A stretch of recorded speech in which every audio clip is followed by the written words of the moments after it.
All right, so I've heard a little bit about the anxiety that some people are facing now that the restrictions are easing and people are, facing work again, going back to work.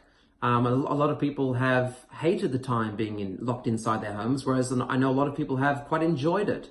They've been able to dress as they wish. They're able to save hours on their commute. They're able to be closer to their fridges and to have lunches with their families at home.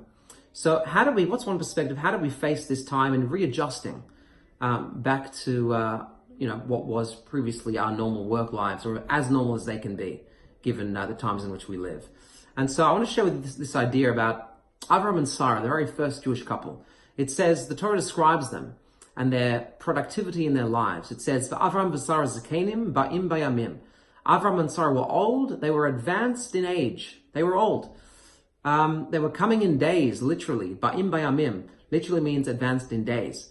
And the question is, why does it say advanced in days? It should have said advanced in years, or just they were old. Why the point of stressing that they were coming on in their days? And one answer that I read is that it literally says days because they were able to advance every single day forward. They were able to point to every day and say, look at what I achieved in this day. Every single day was productive. Every single day had intention and had meaning. And I think for us as well, as we face this, new time, kind of going back into the workplace for many of us have different feelings and emotions. I mean, for some, perhaps this period of isolation has pointed out that maybe we're in the wrong professions. Maybe we don't really want to do what we're doing. For others, they may realize that they actually miss lots of aspects of their work. A few things they don't like, but overall, they love what they do. And so maybe this will lead them to having productive conversations with their employers. Maybe they can tweak how they do things. And perhaps others will just absolutely love it and can't wait to get back to work, which is fantastic.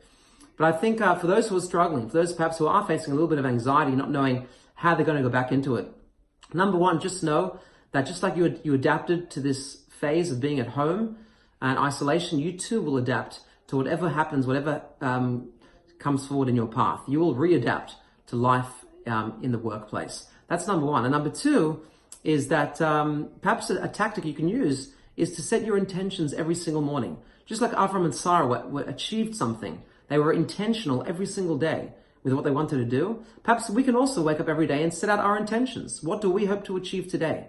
What are our goals for today? How can we bring more meaning into our lives and into our workplace? And my hope and prayer is that through doing so, we'll be able to look back at the end of the day and point to ourselves and say, look at what I achieved today. And I'm really loving what I'm doing because I'm finding meaning in what I'm doing. And so best of luck with everything that we are facing currently. Those going back to work, much hatzlacha, success. God bless and stay safe.